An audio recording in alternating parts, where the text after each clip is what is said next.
Hello friends, स्वागत है आपका ब्राइट फ्यूचर क्लासेस में। दोस्तों, आज से हमारी हिंदी की क्लास स्टार्ट हो रही है और हिंदी में आज हम फर्स्ट चैप्टर पढ़ेंगे वर्णमाला का। तो हिंदी जो है अक्सर यूपी की जो वैकेंसी आती है, जैसे यूपी SSS हो गया, लोअर PCS हो गया, जूनियर असिस्टेंट का हो गया और यूपी लेखपाल, यूपी UPSI, ये सब जो खास करके यूपी की स्पेशली वैकेंसियां आती हैं, इसमें तो मोस्टली हिंदी जरूर होता है, कंपलसरी होता है हिंदी। तो हिंदी पढ़ना बहुत ही जरूरी है हमारे लिए। और अभी तो यूपी BEd का एंट्रेंस एग्जाम भी लगने वाला है 29 जुलाई को। तो इस वजह से हमने सोचा कि चलिए पहले हिंदी को भी साथ में ही कवर कर लेते हैं। जब जीके और हिंदी चल ही रहा है तो साथ में हिंदी को भी चलाते हैं। तो आज हमने जो पहला चैप्टर पिक किया है वो है वर्णमाला। तो वर्णमाला को समझते हैं।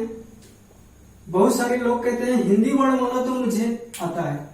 हिंदी वर्णमाला अगर आपको आता है तो आज से ज्ञातक ही तो है।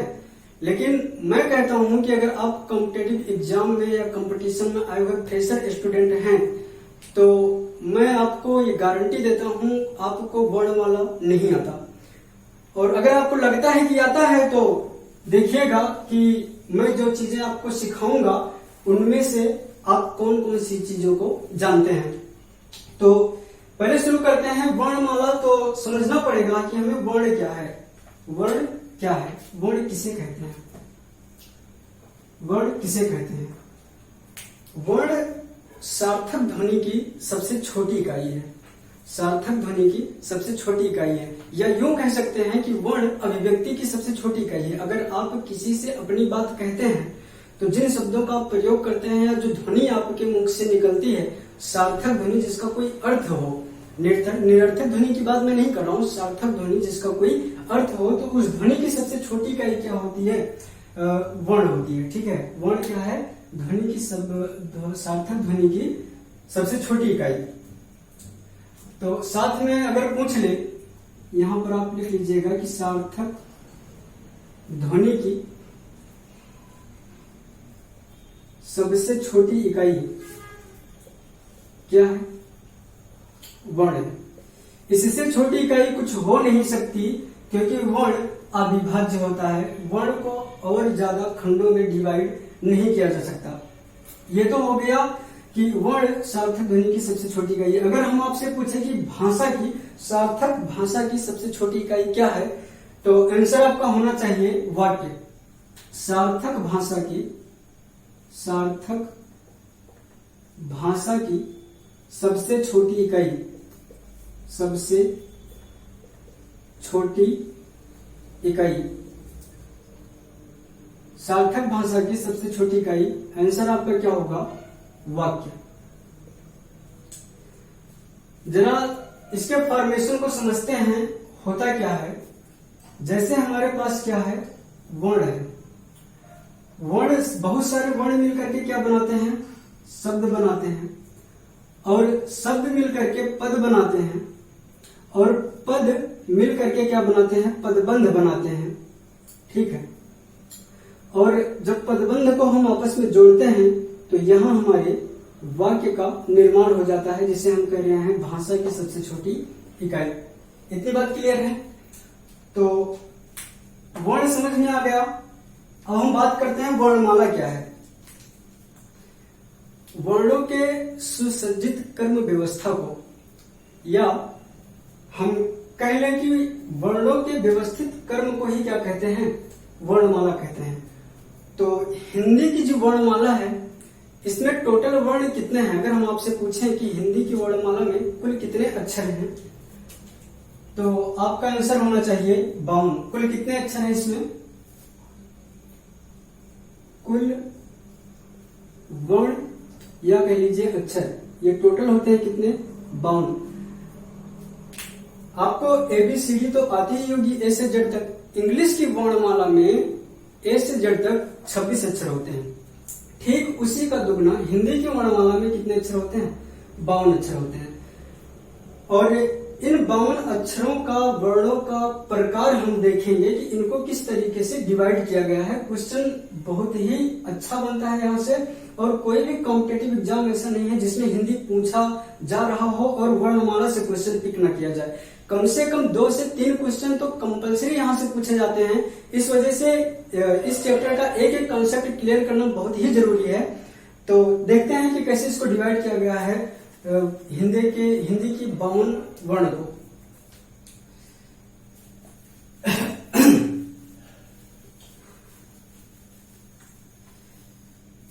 तो मैंने कहा कि कुल वर्ण कितने हैं, 52 है, जिसमें वर्ण तो कुल 52 है, लेकिन इसमें से जो मूल वर्ण है, मूल वर्ण जो है ये 44 है। ठीक है, मूल वर्ण कितने हैं, 44 है, जिनमें से 11 स्वर होते हैं और 33 व्यंजन होते हैं। 11 और 33 कितना हो गया, 44 हो गया। कुल वर्ण 52, मूल इसमें से है 44, 11 स्वर है और 33 क्या है, व्यंजन है। इस स्वर और व्यंजन को डिवाइड करते हैं और देखते हैं कि स्वर किसे कहते हैं, व्यंजन किसे कहते हैं, व्यंजन कितने प्रकार के हैं, स्वर कितने प्रकार के हैं। उससे पहले ये जान लेना जरूरी है कि हिंदी की वर्णमाला को किस तरीके से डिवाइड किया गया है।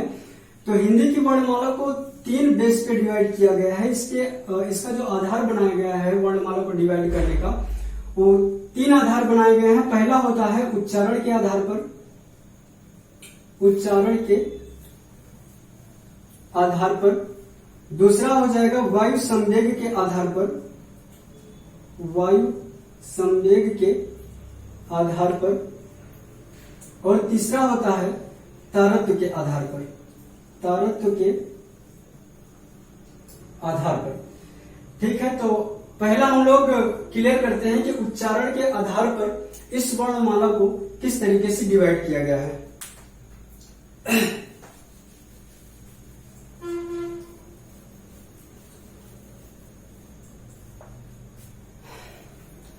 पहला क्या है हमारा, उच्चारण के आधार पर, उच्चारण के आधार पर। उच्चारण के आधार पर जो अभी मैंने आपको स्वर व्यंजन बताया, तो वही होते हैं। टोटल हमने कहा कितने हैं, 44 हैं, जिसमें से कुछ स्वर हैं, कुछ व्यंजन हैं। व्यंजनों की संख्या इसमें जो है वो कितनी है, 33 है। और स्वर की संख्या क्या है, 11 है। ठीक, तो स्वर किसे कहते हैं, स्वर वो होते हैं जो अपने आप में स्वतंत्र होते हैं। स्वर के उच्चारण के लिए किसी अन्य की आवश्यकता नहीं होती। स्वतंत्र अपने आप में स्वर अपने आप में क्या होते हैं, स्वतंत्र होते हैं। जबकि जो व्यंजन होते हैं ये स्वतंत्र नहीं होते। व्यंजनों का उच्चारण हम बगैर किसी स्वर की सहायता से नहीं कर सकते। जैसे आप बोलेंगे का, तो जब आप बोलते हैं का तो लास्ट में अ वर्ड निकल के आता है, बहुत हल्का सा। जो कहेंगे का तो निकल के आता है अ। तो यानी कि बगैर स्वर की सहायता से किसी भी व्यंजन का उच्चारण नहीं किया जा सकता। तो सीधी सी भाषा में समझ लीजिए, जो अपने आप में स्वतंत्र हो, जिनका उच्चारण करने के लिए हमें किसी अन्य चीजों की आवश्यकता नहीं होती, उसे स्वर कहते हैं। और व्यंजन वो होते हैं जो अपने आप में स्वतंत्र नहीं होते और इनका उच्चारण करने के लिए हमें स्वर की सहायता लेनी पड़ती है। तो चलिए देखते हैं कि ये व्यंजन जो 33 हैं, इनको किस तरीके से डिवाइड किया गया है। तो अगर हम बात करें व्यंजनों की, तो व्यंजन ये है हमारे पास व्यंजन। पहला आधार है इसमें स्पर्शी व्यंजन। पहला क्या है, स्पर्शी व्यंजन। दूसरा होता है ऊष्म व्यंजन और तीसरा ऊष्म व्यंजन। तीसरा है अंतस्थ व्यंजन। क्या है, अंतस्थ व्यंजन। स्पर्शी व्यंजन का मतलब क्या है कि स्पर्शी व्यंजन में उच्चारण के जो स्थान हैं उनको कहीं ना कहीं स्पर्श करता है। क्या स्पर्श करता है अभी हम आपको बताते हैं। उच्चारण के लिए कुल मिलाकर के जो स्थान बताए गए हैं हिंदी में, पहला होता है कंठ 1 नंबर पे, दूसरा होता है तालु, तीसरा है मूर्धा, चौथा है दंत और 5वां है ओष्ठ। अगर आप हिंदी वर्णमाला के या किसी भी वर्णमाला के वर्णों का अगर आप उच्चारण करते हैं तो इन्हीं पांचों में से किसी न किसी एक स्थान से आप उच्चारण जरूर करेंगे। ये हिंदी में 5 उच्चारण स्थान बताए गए हैं। तो स्पर्शी व्यंजन वही होते हैं जो इनमें से किसी न किसी को टच करते हैं। तो फिर देखते हैं कि स्पर्शी व्यंजन कौन कौन से हैं और इन लोगों का उच्चारण स्थान क्या क्या है। तो स्पर्शी व्यंजन, इसमें अगर कहें इनकी संख्या क्या है, इनकी संख्या टोटल कितनी है, 25 है। स्पर्शी व्यंजन की संख्या कितनी है, टोटल 25 है। पहला हमारा क वर्ग आता है, क वर्ग, जैसे क ख ग घ अंग, ये क्या है, क से शुरू हुआ, अंग पे खत्म हुआ, ये क वर्ग हो गया हमारा। और क ख ग घ अंग, चा से शुरू होगा और चा से शुरू होकर यहाँ पे खत्म होता है, ये हमारा चा वर्ग हो गया। फिर इसके बाद टा वर्ग हो जाता है जो कि ड़ा पे खत्म होता है, ठीक है। फिर ता से शुरू होता है, ना पे खत्म होता है, ये हमारा ता वर्ग हो गया। इसके बाद ये पा वर्ग आता है जो मां पे खत्म होता है, ठीक है। तो जो का वर्ग होता है इसका उच्चारण स्थान कंठ है। का वर्ग का उच्चारण स्थान क्या है, कंठ है। जबकि चा का उच्चारण स्थान क्या है, तालु है। चा छा जा झा या, जब आप बोलेंगे देखना, जब कहते हैं क ख ग घ अंग, तो यहां से आवाज आती है, कहां से, क ख ग घ। आप ऐसे करके प्रैक्टिकली आप समझिएगा। हिंदी बहुत ही बेहतरीन सब्जेक्ट है, बहुत ही इंटरेस्टिंग सब्जेक्ट है, और अगर आप इसे रट के पढ़ते हैं तो कन्फर्म है कि आप याद नहीं कर पाएंगे। इस वजह से प्रैक्टिकली अगर आप पढ़ते हैं और खुद को टेस्ट करके अप्लाई करके अगर आप पढ़ते हैं तो जरूर ये सब चीजें आपको याद हो जाएंगी, रटना नहीं पड़ेगा। तो जब आप का वर्ग का उच्चारण करते हैं तो आवाज हमारे कंठ से आती है, इस वजह से इसका उच्चारण स्थान क्या होता है, कंठ हो जाता है। ऐसे ही अगर हम चा वर्ग का उच्चारण करते हैं, देखना चा छा जा झा या, यहाँ जो हमारी जीभ होती है ना, ये जीभ वर्ग करती है, यानी इसका जो उच्चारण स्थान है हमारी तालु से हो रहा है। तालु का मतलब जीभ होता है, तो इस वजह से चा वर्ग का जो उच्चारण स्थान है वो हमारा तालु हो जाता है। ठीक ऐसे ही टा वर्ग का जो उच्चारण स्थान होता है ये होता है मूर्धा।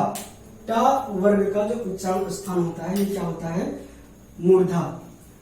आप पूछोगे मूर्धा किसे कहते हैं, तो हमारे मुख का जीभ के जो ऊपर वाला हिस्सा है, मुख में जो है जीभ के ऊपर वाला हिस्सा जो होता है उसी को मूर्धा कहते हैं। आप बोल के देखिए, ट ठ ड ढ ड़, जब आप बोलते हैं ना तो हमारी जीभ जो है ऊपर जाकर के टच करती है, तो उसको क्या कहते हैं, मूर्धा कहते हैं। यानी ट वर्ग का जो उच्चारण होता है ये मूर्धा से होता है, इसका उच्चारण स्थान क्या हो जाएगा, मूर्धा हो जाएगा। ठीक ऐसे ही जब आप ता वर्ग का उच्चारण करते हैं, त थ द ध न, तो इसका जो उच्चारण स्थान होता है ये दंत होता है, यानी कि इसका उच्चारण हम कहां से करते हैं, दांत से करते हैं। आप थोड़ा सही से उच्चारण करिएगा, त थ द ध न, यहाँ पे हमारे जो दांत हैं दांत आपस में टच होते हैं, फिर छूटते हैं, फिर टच होते हैं, फिर छूटते हैं। तो इस वजह से जब आप करके देखेंगे आपको पता चल जाएगा ता वर्ग का जो उच्चारण स्थान है वो क्या है, दंत है। और आगे बढ़ेंगे तो यह है पा। पा देखना, आप बोल करके देखो, प फ ब भ म, बगैर दोनों होठों को टच किए आप पा नहीं बोल सकते हो। पा वर्ग का कोई भी अक्षर प फ ब भ म, बगैर दोनों होठों को छुआए, बगैर दोनों होठों को टच किए आप इस वर्ग के किसी भी वर्ण का उच्चारण नहीं कर सकते। इस वजह से इसका उच्चारण स्थान क्या हो जाता है, ओष्ठ हो जाता है। क्या हो जाता है, ओष्ठ। यानी पा वर्ग का जो उच्चारण स्थान होता है ये क्या हो जाता है, ओष्ठ हो जाता है। ठीक, तो ये तो बेसिक लगभग सबको पता होती है, और जिसको नहीं पता है वो यहाँ से सीख लेना। इसके अलावा क्या होता है कि जो क्वेश्चन हमारा बनता है, ये क्वेश्चन यहाँ से बनता है जो अब हम आपको बताने जा रहे हैं। यहाँ से भी क्वेश्चन आते हैं, लेकिन मोस्टली वहां से क्वेश्चन आते हैं जो हम आपको बताने जा रहे हैं। ये का वर्ग का जो उच्चारण स्थान है वो कंठ तो है, लेकिन कुछ और भी वर्ण इसमें है जिनका उच्चारण स्थान कंठ से होता है, जिसमें आ और हा है। आप बोलना आ क्या है, यहां से आवाज आती है, हा यहाँ कंठ से आवाज आती है। ठीक है, ऐसे ही जब चा छा जा झा यहाँ बोलते हैं, तालु है ना, तालु, यहां से ई का भी उच्चारण होता है और स का भी उच्चारण होता है और या का और किसका, ज्ञा का। आप याद रखना ईस यज्ञ, इसे याद रख सकते हैं, ईस यज्ञ, ठीक है ना। आगे आ जाता है मूर्धा। मूर्धा, अगर हम आपको कहें कि आप बोलिए रा या बोलिए री, रा और री, जब आप बोलेंगे रा री तो जीभ हमारी फिर से जाकर के उसी मूर्धा को टच करती है, तो आप समझ सकते हैं कि टा वर्ग में जो मूर्धा जिसका उच्चारण स्थान है, उसी में रा और री भी आता है जिसका उच्चारण स्थान क्या है, मूर्धा है। ठीक ऐसे ही दांत पे अगर आप आएंगे, दंत में क्या होता है, इसमें ला लिरी और स, ला लिरी और स, इसका उच्चारण स्थान क्या है, दंत है। ठीक है, आते हैं अगले पे, पा से मां तक, इसका उच्चारण स्थान ओष्ठ है और इसी ओष्ठ से जो एक वर्ण का और उच्चारण होता है वो है हमारे पास उ। आप बोल के देखना उ, जब कहते हो उ तो आपके जो होंठ है ना वो गोल शेप ले लेते हैं, तो इस तरीके से क्या हो जाता है, जो ओष्ठ से हमारा एक और वर्ण आ जाता है उ, ठीक है ना। तो ये हो जाते हैं हमारे स्पर्शी व्यंजन। एक चीज और ध्यान रखना, इन्हीं स्पर्शी व्यंजन को उदित व्यंजन भी कहते हैं। यहां से क्वेश्चन कई बार पूछा है, स्पर्शी व्यंजन को ही उदित व्यंजन कहते हैं, ठीक है। अब आता है नेक्स्ट हमारा ऊष्म व्यंजन। ऊष्म व्यंजन वो व्यंजन होते हैं जिनको बोलने से आपके मुख से गर्म वायु निकलती है, गर्म हवा निकलती है। जैसे देखना, ऊष्म व्यंजन हमारे पास 4 होते हैं। ऊष्म व्यंजन कितने हैं, 4 हैं, जिनमें से जो है ये स, ख, स, ह, ठीक है ना। जब आप इनका उच्चारण करेंगे ना, तो जरा मुख के सामने ऐसे हाथ रख करके फीलिंग करना कि जब हम कहेंगे स, ख, ह, तो होता क्या है कि जब हम इनका उच्चारण करेंगे तो हमारे मुख से गर्म वायु निकलती है, गर्म हवा निकलती है जो आपके हाथों को टच करेगी। आप करके देखना तो आप समझ जाएंगे ऊष्म व्यंजन किसे कहते हैं, जिनका उच्चारण करने से मुख से हवा निकलती है। ठीक है, ये हमारे पास 4 होते हैं। आते हैं अगले पे, अगला है हमारे पास अंतस्थ व्यंजन। अंतस्थ व्यंजन भी जो है 4 होते हैं। ये होते हैं य, र, ल, व।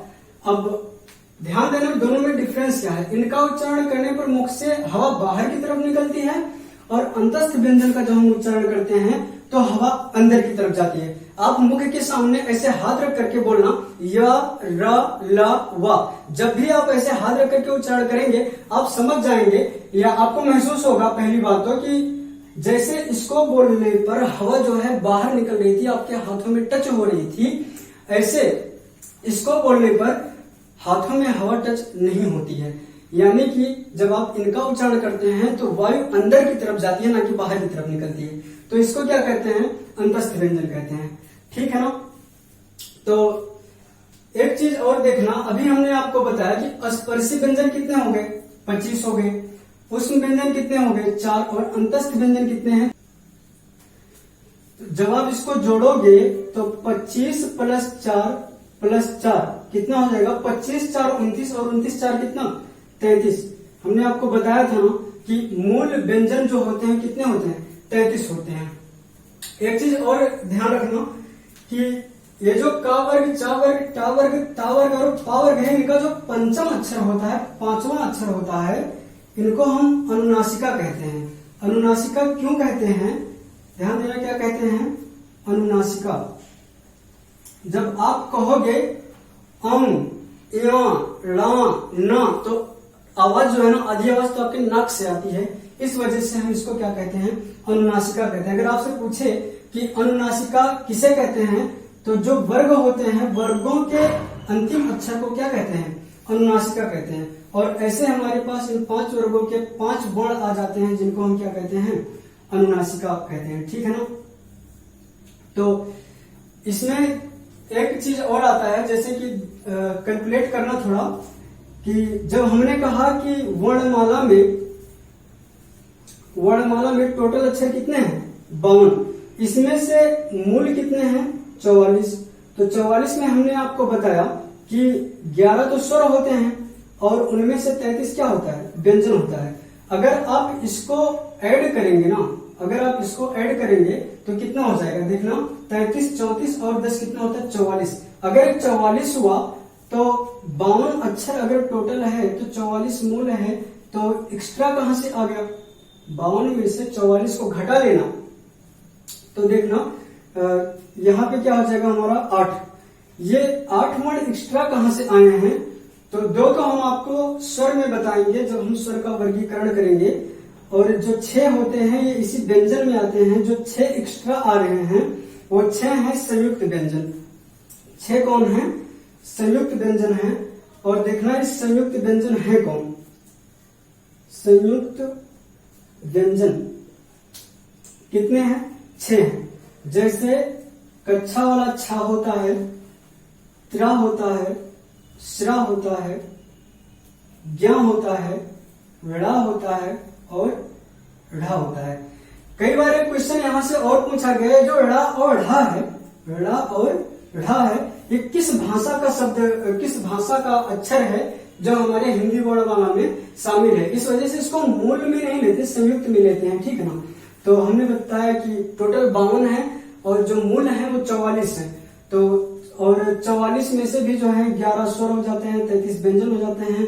तो इसमें जो एक्स्ट्रा संयुक्त आता है 6, और 6 में से छा, त्रा, श्रा, ज्ञा और जो ड़ा और ढ़ा है ये तुर्की भाषा का शब्द लिया गया है हमारी हिंदी में, जिसका इस्तेमाल बहुत कम होता है। किस भाषा का है ये, तुर्की भाषा का है। तो व्यंजन का जो वर्गीकरण है हमारा यहाँ पे कंप्लीट हो जाता है। एक चीज, एक क्वेश्चन और आप लोग अगर कहीं देखते हैं तो याद रखना कि जैसे स्पर्शी व्यंजन को उदित व्यंजन कहते हैं, ऐसे ही ऊष्म व्यंजन को उत्क्षिप्त व्यंजन कहते हैं। ये बड़े लेवल के एग्जाम में पूछा गया है कि उत्क्षिप्त व्यंजन किसे कहते हैं, उत्क्षिप्त व्यंजन। तो ऊष्म व्यंजन को उत्क्षिप्त व्यंजन कहा जाता है। और अगर आपसे पूछे उत्क्षिप्त व्यंजन की संख्या कितनी है तो कितनी हो जाएगी, 4 हो जाएगी। तो अब ये व्यंजन वाला जो सेक्शन है हमारा यहाँ पे कंप्लीट हो जाता है।